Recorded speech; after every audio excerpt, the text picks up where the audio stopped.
Ojwang was arrested, together with a few others, is because there was a complaint that had been launched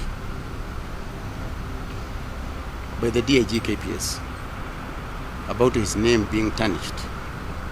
So it is on that basis that investigations were actually being carried out, because he also have got a right to be protected by the same law. Thank you. And of the Deputy Inspector General, Eliud Langat, and reporting to Kibbururi and William Ruto, had been assigned to harm the Senator for Nyandarua and the Senator for Kiambu because of their vocal stand against this regime. Let me say that I want to appeal to the international community to rescue this country. William Ruto has become a very vengeful dictator, and his activities are similar to the one by Dr. In Dada and Mobutu Sese Seko. And the level of impunity in this country, if the international community does not come through for the people of Kenya, we are going to have not just killings, but maiming of elected leaders.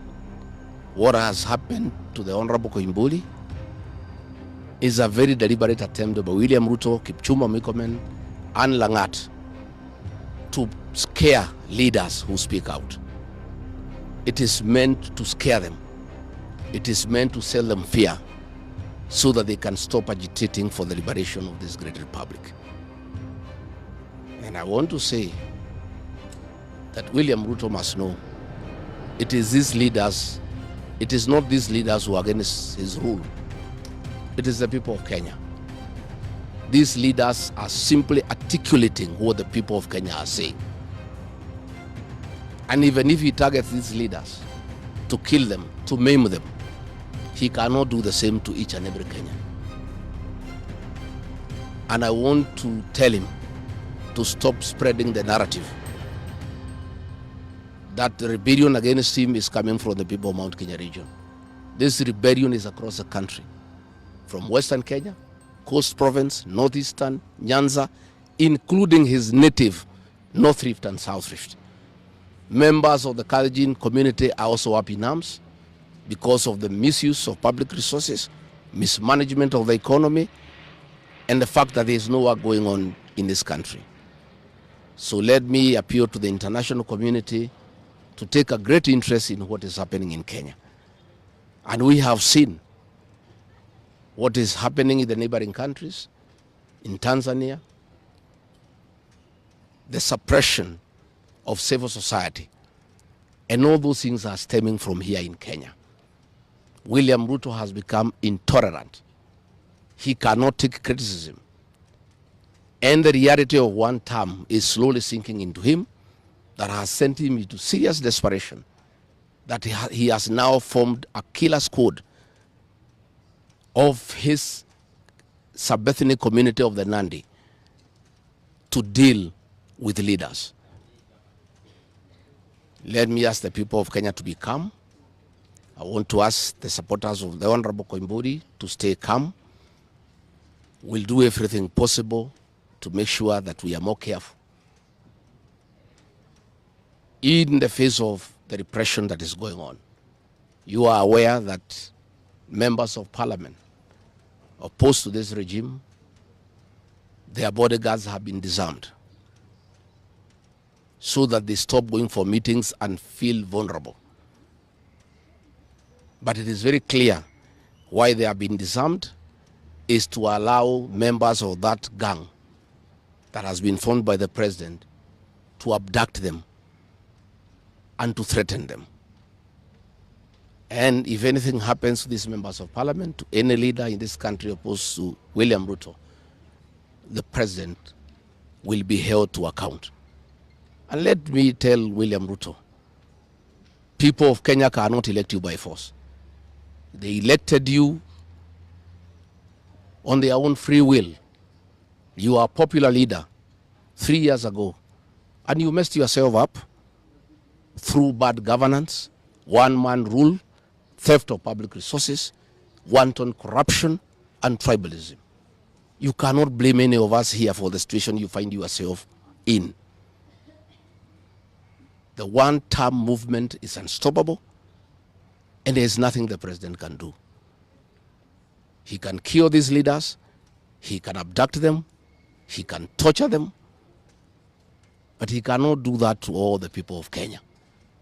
So I want to urge members of parliament and senators and others not to give up. Nobody can die from morning to evening. You can only die once. And the tree of liberation will be watered by blood.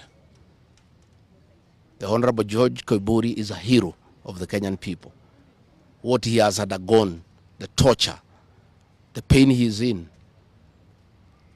the anguish to his family members is not in vain. This liberation will take place, it will happen. And let me conclude by asking the Kenyan people not to be intimidated. Kenya is a constitutional democracy. They are entitled to cast their vote the way they want. And William Ruto cannot force the people of Kenya to elect him. And there is nothing he can do about it. Thank you very much.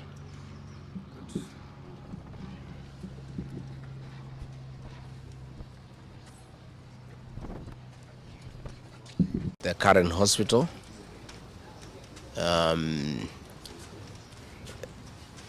see the Honorable George Kibbururi, the Honorable Member of Parliament for Juja, who was brought here in critical condition.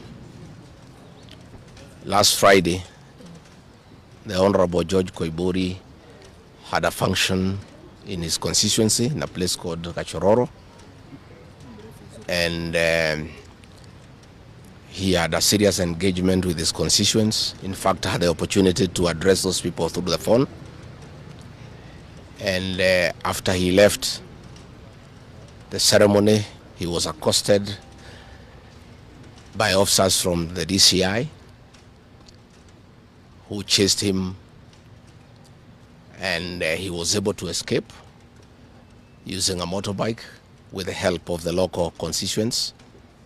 His vehicle was impounded and his driver was arrested. That vehicle is still in the hands of the DCI. And on Sunday, when he was in church, immediately after the service, 2 undercover agents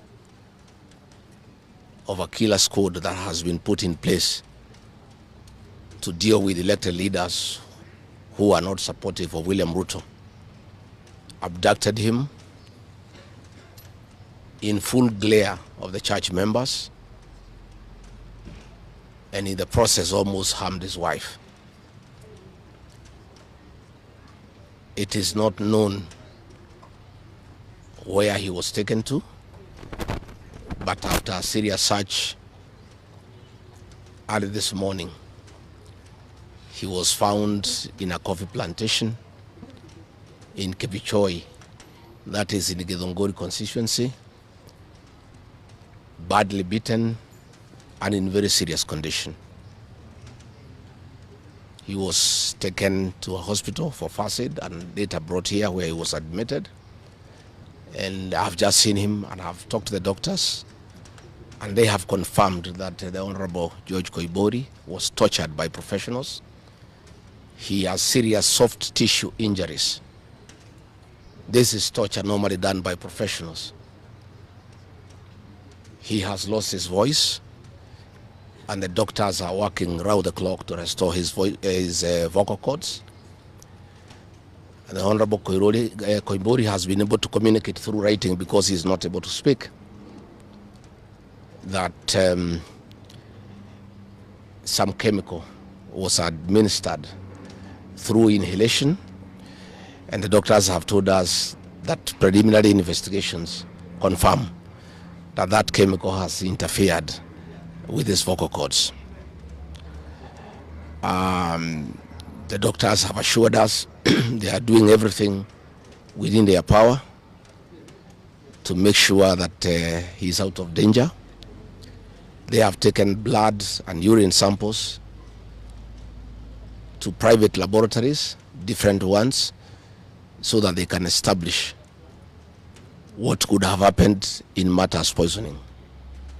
You remember last weekend I said that a special squad had been set aside and now we have confirmation that President William Ruto, CS for Interior Kipchumba Murkomen, and the Deputy Inspector General, Mr. Eliud Langat, all from the Kalenjin community, have put up a squad to deal with leaders who are opposed to this regime.